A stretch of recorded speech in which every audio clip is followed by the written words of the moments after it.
Good afternoon, everyone. I'm so happy that you're here with us for our webinar on building business and industry partners. I have some great folks that are here with us that are going to share their experience. So just welcoming you, Dr. Sophia Austin. I work with ACTE and I focus on their post-secondary area, although I also work with the Teach CTE initiative as well. So I'm so happy that you're all here with us today. So we do have a webinar series, as you know, and that series is sponsored by the Floor Covering Education Foundation.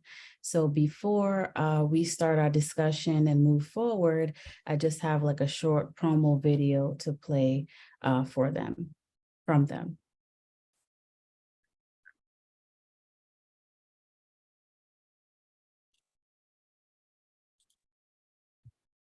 This is Brandon, and this is his friend David. Brandon and David graduated from high school together. David was off to a four-year college, but Brandon just wasn't sure. That path just didn't feel right. Knowing Brandon was creative and loved to work with his hands, a counselor suggested training as a flooring craftsman. So while David was studying, partying, and racking up debt, Brandon was getting hands-on training at his local technical college. Before too long, he was working and making real money. A few years later, he's even managing his own crew. Brandon really enjoys his career. Every day is different.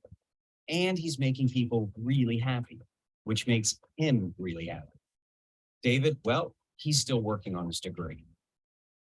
If you know someone who would make an excellent flooring craftsman and could use a scholarship to help with training costs, request the Floor Your Future Advisor Kit at flooryourfuture.com/advisor.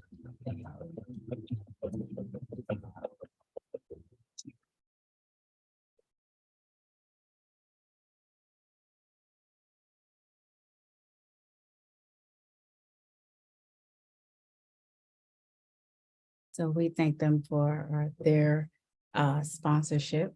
I'm sure we could have a good discussion just on what we just saw, but I'm going to leave that for another time. So business and industry partnerships. So before we jump into it, why are business and industry partnerships important in this post-secondary CTE world?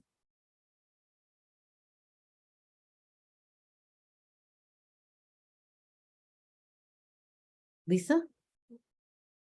Well, we want to create partnerships so that we could make sure that our programs, our CTE programs are relevant in the industry. We want to prepare them for the workforce. So to do that, we have to stay current in the field, and the partnerships help with that. Any other reasons why this topic is so critical?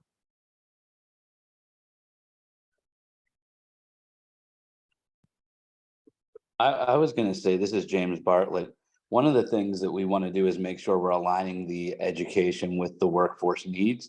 And if we're looking at labor market outcomes, our business partners are really the only people who are going to be able to help ensure that we have this alignment and that we are meeting those workforce needs. Perfect. And I think, as my former positions in CTE, even as a director in these pieces, it's not always easy to form relationships and partnerships, right? They take work, you got a lot you need to figure out, the different pieces that need to collect. And then sometimes too, I found it's all about building relationships as well, right? And that's with anything that we have here. What I really wanted to do, that we have a great set of folks. I have Tanya Appel for Friendship Carolina, Jason Williams, Virginia Community Colleges, Tony Davis from FAME, and Jeremy Cato. I hope I'm saying his last name correctly. If I'm not, I'm sure I'll be in trouble. I'm with Midland Technical College. And all these folks have a lot of dealings with building business and industry partnerships. And I asked them to come here and speak with us so they can share their experience as well as share or what are some things we can do to build better relationships? What are things we can do before in the approach and the process? How can we keep looking at these relationships and making them better? How can we improve the experience for our clients, our students, however you decide to call those that we work so closely with? So I thought it was very critical to have this conversation. So what I like to do right now is we have these 4 great folks that have agreed to speak with us, and I'd like to call them one by one, and for each of them to share about the organizations they work with, a little bit about their background and how their background and what they're doing connects with this topic of building industry and business partnerships. Sound good? Will we start there? I feel like Oprah. You know how Oprah has her hands and it's like, okay, so let's start with Tanya. Good afternoon. My name is Tanya Pell. I am the apprenticeship coordinator consultant for Apprenticeship Carolina, and I serve Horry County, Williamsburg County, and Georgetown counties. My background, I have over 18 years experience in business development in Horry and Georgetown counties. I worked for Voc Rehab as business development, and I truly understand the importance of the connection between the colleges and the schools and area businesses, because honestly, without that collaboration, the colleges aren't going to get students, the businesses aren't going to get employees. You're not going to have that understanding of what they all do, and working together is by far what I've seen the best way to move forward. Thank you. Dr. Williams, you're up. All right. Good afternoon, all, and thank you, Dr. Austin, for having me. I am Jason Williams. I am the coordinator of apprenticeship and work-based learning for Virginia Community College System, whereby I oversee all the apprenticeship and work-based learning programs, providing the points of contact at each college, the resources and guidance and regulations, and also assistance, most importantly, with the business outreach and engagement, and definitely want to expand our industry and business partnerships. My experience from CTE, work-based learning, apprenticeship, might be dating myself, goes back to 1986 when I was actually in a program in high school. And so it always had a place in my heart for it. And now that I'm in it, I see the way that it can help, see the way it can provide families and individuals with opportunities. And so with that, I know we're talking business and industry, but the connection really need to be made with them, the industry, just to understand how they can help in that process. And so by getting the word out, having many, many talks and conversations is the way to do that. And I think that's why we're here, to expand the word. So thank you. Tony. Good afternoon, everyone. My name is Tony Davis. I'm the National Director for FAME USA, the Federation for Advanced Manufacturing Education. I work for the Manufacturing Institute.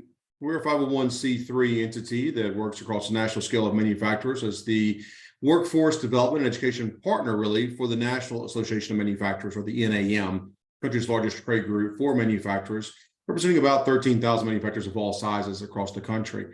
I came into this role in early 2020, and prior to that, my background include leading chambers of commerce, economic development organizations, and having spent a great deal of time with workforce development efforts and different roles, as well as K-12 and early childhood education policies, particularly working in the secondary transition into post-secondary area.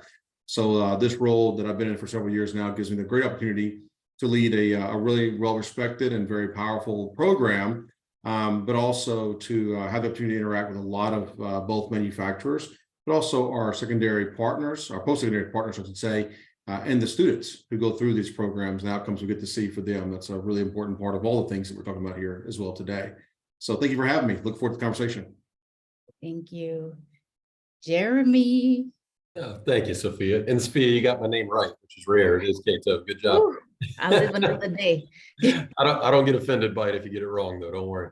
So Jeremy Cato, I'm a lead, they call me a lead business solutions director at Midlands Technical College, Columbia, South Carolina. It's a fancy word for sales. My job's out here talking to folks that, run local organizations, businesses, government agencies, and trying to find opportunities for the college to help them with their workforce development situation. Apprenticeship has been a huge part of that for the last probably 5 years, explosively, I would describe it. But we do a lot of work with business and industry, and I'll tell you that building those partnerships is the key to keeping everything about what we do relevant. We're a technical college. Our mission is to support the workforce, to make sure the workforce is relevant and up to date and sufficient to keep business operating here in South Carolina. So if we're not having those partnerships, we're not having those conversations to find out what businesses need, then we're not able to do our students justice to get them the skills they need to fill those occupations those employers need to fill.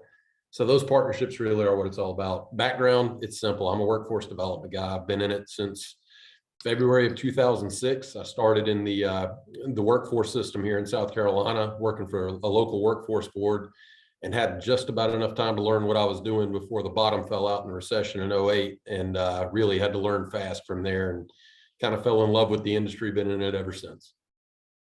Perfect. Thank you. So Thank you. let's get into it, as the young people say, right? So first question is, what is the best way to establish business and industry partnerships? And whoever of our panelists wants to pop first, go ahead. The best way or ways. I'll go first. There you go. Okay. So I think finding the right fit, meaning knowing what you have to offer and knowing the understanding the industry and the business partners have to offer. So I think both need to be a link. And this goes, in some cases, it goes back to what the need is. And so if we do an outlook from some data, we look at jobs that's growing, a lot of jobs that do a lot of posting. That's where we kind of gain our information from, see where the need is at. So once we know where the need is at, then at the college, we match that with our programming, and see what the curriculum, see what the principal positions or work-based learning opportunities may be. From there, that's when the conversation begins. And like you said, Sophia, it takes a while for it to develop, but the first step is identification. And so once we identify it, then we kind of go after it and make sure the communication stays open and pursue it at a pretty vigilant rate. Thank you. I definitely agree with that. One of my mottos is under promise and over deliver. So, I don't go and talk to a company and pretend that I'm the fix-all solution, because I'm not. I mean, sometimes I talk to companies and tell them that I don't think an apprenticeship is going to be a good fit for their company. So I think understanding the company, understanding their needs, and not just going in to push your agenda, I think is key, because you have to build that trust. If they don't trust you and companies don't believe that you're working and acting in their best interest, you can tell them anything. And I think it's going to be very difficult to cultivate that relationship. Jeremy, I know you want to add to that too. I'll jump in. Yeah, I mean, I agree. I start most of my conversations, and thank you, Tony. I start most of my conversations with businesses by telling everybody we're not the right fit for everyone, and there's a good chance we might not be the right fit for you. A lot of those customers, when we have that first meeting, they tell us, we're so glad you're here to help us. And I'll say, well, God, I don't know if I can yet. I've got to ask you some questions first. Let's figure out what the problem is.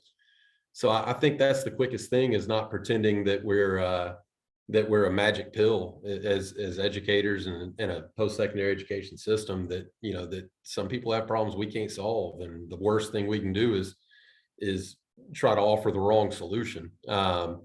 I would say another thing is, stop celebrating our successes and get our customers to celebrate our successes. Anybody that came to that conference in Myrtle Beach, I got to be on stage with Brooks Burnside from Nephron Pharmaceuticals. She's one of our, longtime, very successful customers. And when I tell people what the college does well, some of them listen. When Brooks tells people what the college has done very well for Nephron, business people pay close attention. They want to hear it from people that are similar to them and have similar problems as them. So I would tell you, get good at telling your customers stories, because your prospects would rather hear from them than they would from you. Yeah, and I happen to be there and heard that and agree 100%. And there are a couple of themes that I had in mind before we started. It's good to hear them coming up. Mhm. Speakers is, Thank you. but communication's a big part of that. It's just, and communication, remember, is two-way. And Jeremy, to the kind of point you're making there, and Tanya, you said this too, but you can't go in saying, I have the solutions. Here's what you need. And having data is really important. But I would submit to you that companies, when you speak to them, are not really interested in hearing what the data says per se, and that you're saying I have a solution based on the data. They say, I have this problem. We in this building have this problem. They want you to understand what their problem is. And you can look at that and say, yeah, that absolutely correlates to the data I already had. That's great. But they don't want you to tell them I have the data, and so here's the solution. They want you to listen to their problem. It's your responsibility, I feel like, to sort of reconcile that with the data you have for a larger data set and start thinking about how you build, scalable solutions. But it's really important that in that communication, you keep in mind it's two direction. You've got to say, here's what we know, how we can help, to the point of saying it's not that this is the end all solution, but one way we can do it, or here are ways that we can. But really important to hear, what exactly is the problem? What are you identifying as problem? What do you think your needs are? And then kind of trying to reconcile those. And ultimately, those lead to a couple of other areas, another steps, which are, you build trust. You build trust when you can say, I did hear you. I'm showing you that I heard you. My response to you, my follow-up visit, the information I share with you, it isn't tone deaf. It isn't just the one sheet that I always have that I give out. It's based on what you told me. And that leads to good outcomes. And those outcomes are what leads to what Jeremy was saying.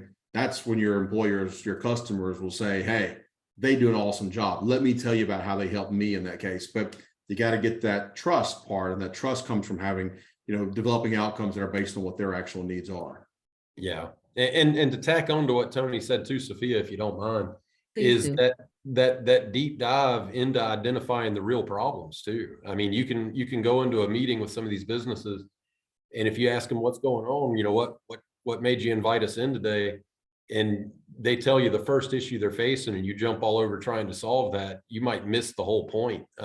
You've really got to dive deep to try to figure out what are all the issues they're facing they think you might be able to help with, and then determine which ones are realistic to even try to solve, which ones are worth it. I've gone into meetings with customers before where we've started talking through a problem and trying to figure out, how big of a problem is it? And they might tell you it's costing us $1.5 million a year. Turnover in this one position is costing us $1.5 million a year.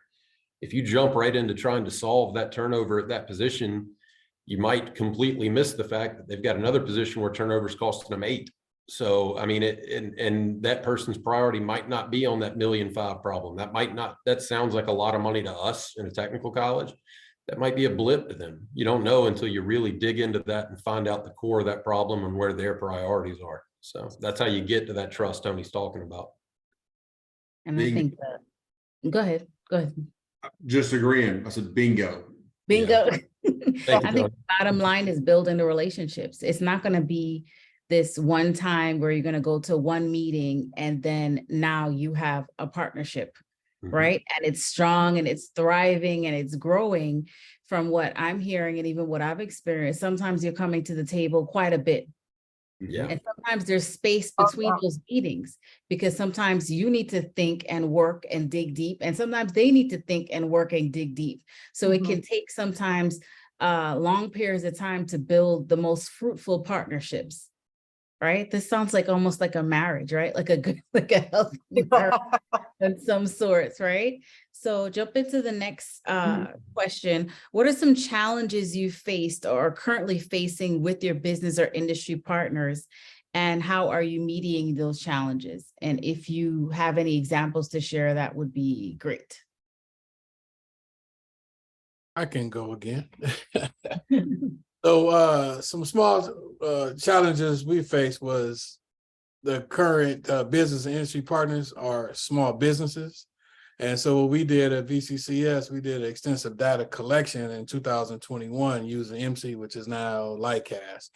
And we did a business comparison of our colleges' regional areas. Remember, it's 23 Virginia community colleges. So we did one each region, and we broke it down by county, as long as we're a city.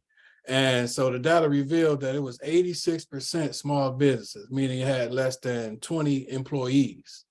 And so the challenge is oftentimes small businesses are reluctant or kind of hesitant to begin an apprenticeship or a partnership because of the manning and the personnel. And to dedicate one person for a mentor and then properly supervise. So to mediate that, what we did was we offered assistance from the college and with the mentor or with the on-the-job training and supervision by having the point of contact at the college kind of extend being a liaison between the student and the employer. And that really helped build a relationship because it took some of the responsibility, accountability off of the business, but really showing them how it should be done because a lot of times it's new and they really don't know. So helping them bridge that space gap between what needs to be done. And then we start with a small cohort at first as well. You don't want to embark them with a large number. So we start off with 2 many times, and then for a semester, 2 semesters, then it grows, let's say the next semester or the summer to double that. You go 4 and then it just increases. And so that was one way we had a challenge and we mitigated it. Thank you. Ours, I mean, the big challenge that our business and industry partners face right now, it's a challenge for us too, is the labor shortage. I mean, it's still a big problem. There's not enough people in the workforce. There's not enough people looking for work. So, I mean, we had a presentation from someone from our State Department of Employment and Workforce a few months ago. And, everybody hears the things in the news where people are talking about nobody wants to work, people are lazy and blah, blah, blah. There is a labor force participation problem, but from the numbers he showed us, even if we solved that, if there was a magic button to where everybody unemployed went to work tomorrow, we're still short. Older generations retired in a hurry and younger generations aren't big enough to replace them. So that problem's not going away. That's been a huge challenge for us. We can build the best apprenticeship programs in the world. If we can't find enough job seekers to fill the positions in them, we're still not solving the problem. So we're really trying to work with businesses to figure out, how do you engage people younger? How do you get more than your market share of the young folks interested in your industry and the jobs you have to offer? And that's been a big challenge. I mean, we haven't solved it yet. We're making some progress, it feels like, but that's gonna remain a big challenge for several decades, I believe. I have kind of 2 things, and I don't want to hog up too much time, but 2 things, and one's a little bit of a side angle, so I'm coming to that second, Sophia. But the first was kind of thinking about what's with reference right now, and something that was just put in chat. But admittedly, I'm a little biased when I look at the model that we run, but it's a collaborative model, and it's taking multiple employers and helping them put together a sectoral partnership, finding that common thread. That's something you can help do. Is what is the common thread? What is the exact needs that we're looking for? And again, it takes those individualized conversations. What does company A need versus company B, company C, et cetera? Then going back and saying, what we're finding? We're seeing some pretty distinct commonalities, amongst these different companies. How can we help them to build a critical mass? And that's something that we do with our program, but I think it's the approach to take, particularly when you have a lot of smaller employers, because for every one of our post-secondary providers, it's very difficult to provide a pretty customized solution set for 2 people or 2 people every other year. I mean, you can't.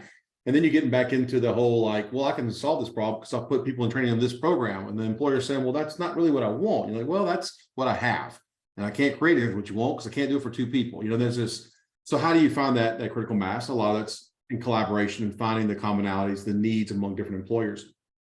The other thing I wanted to note, and again, this is going to sound a little bit left field, but I think it's a legitimate challenge, and it's a little bit different level. It's somewhat vertical, I guess, to the classic conversation we're having here. But employers and hello, this is John. Oh, hey, John. Dr. Williams just a moment ago, and that is, with so many smaller employers. But I'm gonna tell you, this goes way beyond small employers, because I've had some really intriguing conversations with HR groups and household name companies. But there's a growing divide and gap between the let's say problem solving capabilities between various talent clusters in these employers. And what I mean by that is you have such huge demands for labor and the forced labor market, the issues that we're having with that. And we have a lot of pressure for these folks to get roles filled. And there's not a strong alignment between filling a role with a person and training for that role, whether moving into their role and or after filling that role. And frankly, some individuals, and I hate to make it about people, but at the end of the day, it's about people, but there's some groups, teams, departments, and people that are better at that than others. And it's surprising the disparity. It's not a correlation with like, hey, little mom and pop shop, and a husband or wife has 4 different titles, and one of those is HR. And you would think that in a Fortune 500 or 1,000 company that that's not an issue, but it can be. And that rolls back into just saying, do I even know what I need? Can I identify the competencies? Do I know what I have on hand right now? Who's working for me right now? And what can they do? And there are software platforms and other partners that can help, a company to identify what are the talents you have? How do you train the ones where you have gaps? How do you train more? But there's a lot of companies that frankly don't have the infrastructure in place internally to utilize that kind of assistance, whether it's in one of us on this call or in a platform like that.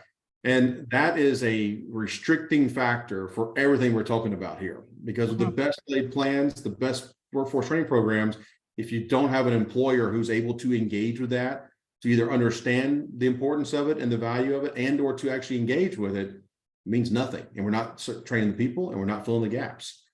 Amen. Yep, I did a presentation for the Home Builders Association, and I asked them, I'm like, what's your biggest challenge? People don't know how to read tape measures. It's not the fact that they don't have people, they have them, but they can't read tape measures. They can't do the basic skills to get on the job that they could get them out there doing the things that they need to do. And I think too, one of my challenges, and it may be unique to my area, is that people don't really, they hear the word apprenticeship and they just go back to, oh, okay, like, when they did the apprenticeship for plumbing, and they don't understand that the apprenticeship program now can go into IT and health and, the different fields. So it's almost like, I can't tell you how many times I've had to sit down with the company. And again, this goes back to understanding that company and understanding their needs, where I talk to them about the apprenticeship program. I explain to them it's your program, and then 3 days later, we're talking about like what type of training they want to add in. And they're like, so that program you have, nope, not my program. It's your program. I'm helping you to develop this program. Oh, okay. And we need to have this conversation maybe like 2 or 3 times before they finally understand, oh, it's my program. Yes, I am helping you to create this program and I'm guiding you, but it's ultimately your program. And one of the things we did here, we're starting to pilot, is pre-apprenticeship programs with the focus on pre-hire. So we've kind of identified 3 sectors. We identified manufacturing, healthcare, and hospitality. And we talked to different employers, basically saying they can't read tape measures, they can't do these basic skills. So what we're doing now is we are going to, as pre-hire, when the companies go in and they interview these people and are to the point where, okay, these are the candidates I think we want to hire, they're going to send them to the pre-apprenticeship program. That pre-apprenticeship program for manufacturing is going to be an OSHA 10, for healthcare is going to be CPR, and for hospitality is going to be a ServSafe certification. And on top of that, we're going to tie in a 1-day customer service class on a Saturday, an 8-hour hands-on learning class. And that class is specific to that employer. So they're going to come in, and before they even get hired, they're going to send their candidates, they're going to go through this program. And now the ones that complete the program and show up on a Saturday and do the customer service training and are able to pass the OSHA and are able to pass the CPR and are able to pass the ServSafe, they're just going to hire and put into their apprenticeship program. So it's kind of like that, the ones that can't, they can't. And maybe that's where the college is going to step in and tutor them a little bit and kind of see where those deficits are. But the ones that go through that can pass, they at least know they can get this credential. So now what you're doing is now you're creating a pipeline of candidates that are coming into an organization that have these credentials, right? They're coming in with OSHA 10, they're coming in with ServSafe. Then they tie in OSHA 30 to their apprenticeship program so they can continue that learning. You tie into the manager food training, so they tie in that ServSafe. So, and we're doing the same thing with CPR for EMTs or CNAs. So the feedback that we've gotten from the companies, we have a lot of support for it. So I'm really excited to see how this goes. But again, I'm fairly new to Apprenticeship Carolina, but I'm huge on talking to companies and tell me the brutal truth, like what's working for you with this, what's not working for you, what can we do better? And this is what we're hearing. So we're gonna roll it out. And hopefully if you have this presentation next year, I can tell you what a success it's gonna be. Well, thank you. I'm hearing a lot is related to relationships, but sometimes the businesses, it goes back to that deep dive. Sometimes they don't know exactly what is causing the challenges. And sometimes you have to be sort of like a surgeon that hasn't done the biopsy, right? Or that hasn't done the scan, and you're going in and you're having to kind of see where the need is, where you can fill that need and help them in that process. So sometimes the businesses don't have it all figured out, and you have to do some hand holding and have to help them in that process. So that can be challenging, right? Because who doesn't want to walk in and say, well, this is what you want, I got it, let's go, let's run off together in the sunset, right? It's not always that way. And we heard a lot of challenges there. So how do you ensure that your business or your industry partners are providing quality experiences for your students or your clients? How do you ensure that that's happening? I was waiting for you, Jason was go gonna ahead. jump on that one again. Sorry, go ahead. I mean, that's a tricky one for us. I mean, it really is. I mean, we do our best to make sure we're working with legitimate businesses, obviously. But there's going to be times where a business reaches out to us and you might find out after the fact that something about that environment, that work environment's not ideal. I mean, you do the best you can, but at the end of the day, we're in our role, we're here to try to get these programs up and running and make sure the training's right. We do count a lot on our partners at Apprenticeship Carolina that we work with very well to make sure that the companies are doing everything legitimately, and Department of Employment and Workforce partners with us sometimes on things like that. But it really is sometimes people aren't as honest as you'd like them to be, and oftentimes, unfortunately, you find that out late. You just don't work with them anymore after that. And I find too, upfront for me with Apprenticeship Carolina, when I'm sitting down talking to a business about programs, if I've got a business that's like, well, I don't really care about the training, or I don't really care, well, then, maybe an apprenticeship isn't what you need, because, and I've sat through, when I first started, I went through some programs that were developed that companies weren't utilizing, and I went to them, I'm like, why aren't you using this program? Well, it built an entire degree program, and a lot of our folks don't want to go into that degree program. So what I did is I kind of took some programs that were created, that they took the time to go through and actually register, but not using anything, and kind of went through line by line. Do you do this? Do you do this? Is this important to you? Is this type of training, do you use this? And found that on some, yes, some no. So we kind of like whittled it down, and I always keep options open, right? And this is what I tell the company too. I don't want to have anybody not be able to go through apprenticeship program, right? Because if you build too much into an apprenticeship program, not everybody's, I'll give you an example. I had a company that tacked on a welding, Metatronics degree. These kids could come in, they could weld. They grew up on their grandpa's farm. They could weld, they could do all this stuff. They couldn't pass the algebra. They couldn't pass the math that went with that Metatronics degree, but they could do everything else. Like, they wanted to do everything else.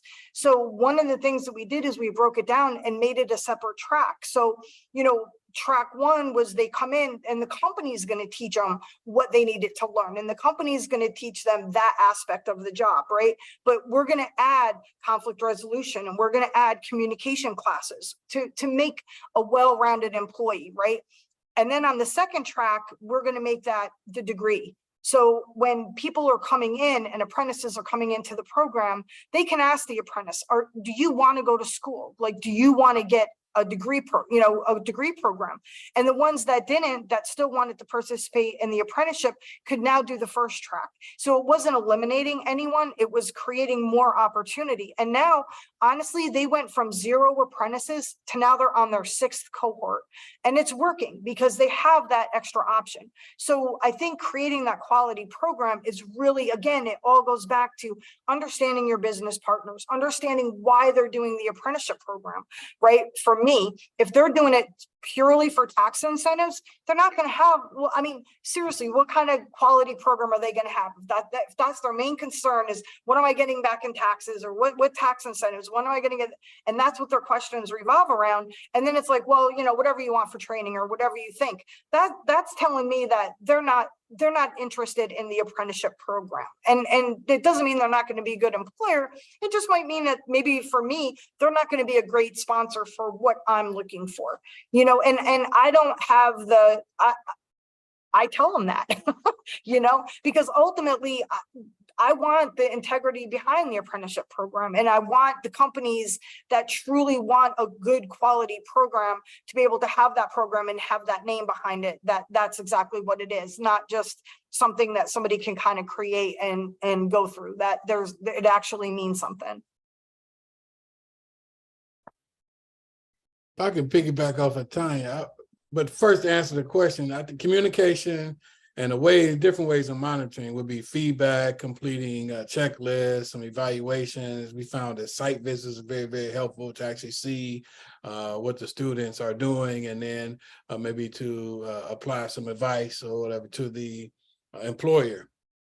And so, but to piggyback off of Tanya, we found also that, before I came on board, a lot of the colleges are pushing kind of canned programs onto employers, and said they had, for the RTI, they had to take these set or offer these set courses and classes. But as my approach is that it should be more a la carte, because again, each company's need is different.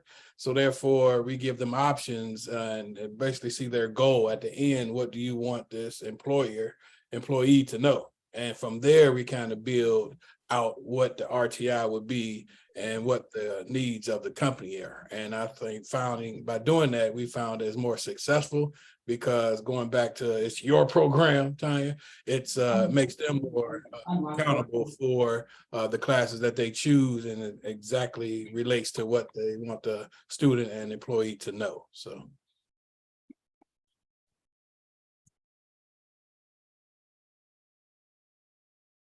I'm gonna add something that's a little bit different. The FAME model takes a lot of these elements, but it puts them together in a little different order. But I referenced earlier the students, and students, whether they're coming out of high school traditional or the non-traditional incumbents, you name it, what are their expectations? And we think about being effective in this, making sure they're having good experiences. When we have conversations where our college partners and our employers are all saying, this is what you should expect. We've all agreed on and aligned on, and we know what we want. This is our program, as we use that language here. And this is what it looks like. And this is what you should expect out of it. Well, it doesn't take long. When a student doesn't get that, they get out of it. And the proof is in the pudding, so to speak. They either stay in it and they excel, or they get out of it. When they get out of it, it doesn't take any more analysis to determine that it wasn't meeting the success points for that student. And so, there's more to it than that. But at the end of the day, if you're aligning and really setting expectations for what the training program is for, and the end goal of that, and the audience for that, again, whether it's incumbents or it's traditional workforce emerging into it, that will quickly ascertain whether, a little observation will let you know if it's meeting those expectations or not.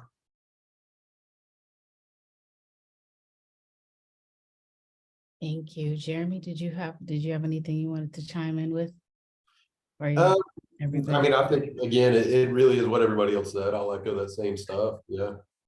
Okay, good. Thank you. So I'm hearing a bunch of different things. There's different evaluative measures. There's stopping by, there's talking, there's also being on the same page on what the expectations are. There's being flexible on what the outcomes look like, or the path to the outcome could look like for the student, because the student is at the heart of it, right? So we want to make sure that their best interest is always a part of the conversation as well as a part of what we're doing. And I think someone, and I'll read Debbie Hopkins, she said, even though her background is HR, she said she suggests working with line managers, supervisors, and not just HR. Buying at the operational level is key, and having multiple contacts, because she's saying there's so much turnover in HR that your contacts can disappear. This is, about communication and building the connection with the business is a connection that's deep, lasting, and that every time you go for a meeting, it's not a different person that you're talking about, or it's not always somebody that's not going to actually be operational to do the things with your clients, your students that you would need them to be. So and that's a great point that she made, because that is like when we do the work processes, I always tell the person that I'm working with to like either introduce me to the department manager that is over these processes, show it to them, make sure that it coincides with what they're doing, because I've literally had to redo, the outlines that HR initially like signed off on. Once they showed them to the manager, they were like, well, and I was like, just beyond, I will revise this as many times as you need it revised. In the end, I want it to be your program. And so, yeah, we made revisions based on that. So that's a really great point, because that's extremely important, is to actually talk to the people who are doing the job or supervising the people doing that job to know what has to be done and what has to go in the program. And I'll tack onto that, Sophia, too. I think it also depends on your role. I'm not a program developer. I'm a help businesses decide if they should do this person is my role. It typically, if I get referred to HR, that's that business telling me that they really probably aren't interested in what I'm doing. I try to meet with, CFO, COO, that level of person that can actually make the type of decisions I need them to make. Because if you're going into a company that's never really had, a real training program, they've always hired finished goods and trained them on the, the specific intricacies of their workplace. Getting them to set up something like an apprenticeship program is a sea change. And that's not a decision that gets made by HR typically. That's a decision that HR gets told to make work by an executive level person. And I'll echo what Tanya said too. When it's time to actually, you've got the decision made and it's time to figure out how it's actually going to work. HR again is usually going to help make it work, but they're not the ones that are going to determine how that happens. It's going to be those frontline people, the subject matter experts in those businesses. So I think that, in our industry, we get caught a lot and we want to talk to human resources managers and training directors. Those are typically dead ends for me. If I call a business prospecting them and I get told I'm going to meet with the HR director or the training manager, that's usually me finding out that meeting's not really going to be worth it. There are exceptions, but that's just a general observation on my part. Thank you. Before I kind of come to the last question, I know that there are a lot of people that are participating in this webinar, and they have some tips that they would like to share. So I wanted to kind of open it up to the general audience to ask, what are some tips or some things that really work for you as you are working with your business and industry partners and trying to build strong relationships with them? Is there something that hasn't been said that you feel is working for you that you want to share? Alana? I think Alana raised. Yeah, one of the things that I do is I attend a lot of the association meetings and things. So we've been fortunate to, I do the real estate program in Santiago Canyon College, and we have a lot of strong associations, and I'm affiliated with associations through my own licensing. And so having connections to the associations and then being able to go to their conferences as well makes it really easy time to connect with people that you need to connect with. Thank you. That's definitely a great way to build the partnerships. People want to know you're interested in their field, that you understand their field, that you can maybe speak some of the lingo, right? Anyone else? Any other ideas or thoughts that you'd like to share that's been working for you, or even things that you're like, that didn't work? I'll just say Alana's point's great. I mean, you go to those, you find associations that are targeted at what you're looking for and network, go do them. I think they're fantastic. We do a lot of that. But I'll also say, you hear a lot of people say, when you're trying to build relationships, they say cold calls don't work, and that's wrong.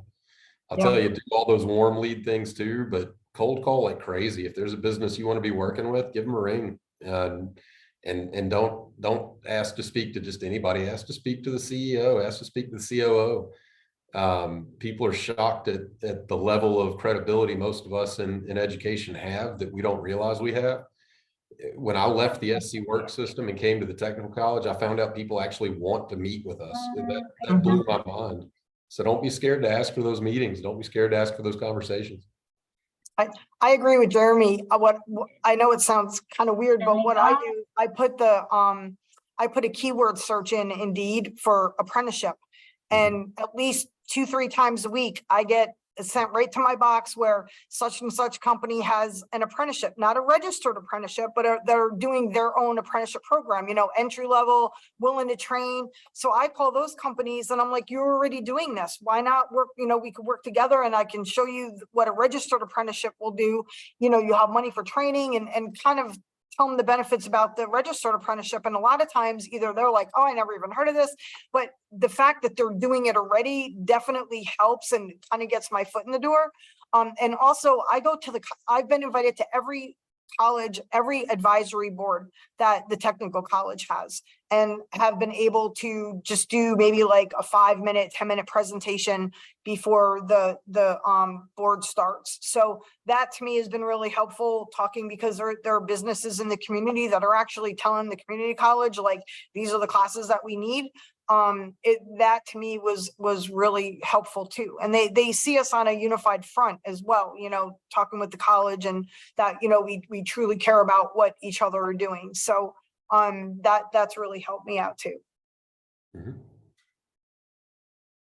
I'm going to ask the panels to kind of give one more go. If you had somebody on this webinar, somebody that's going to watch later and said, oh, I'm brand new and I want to, reach out to start a business or industry partnership, what should I do?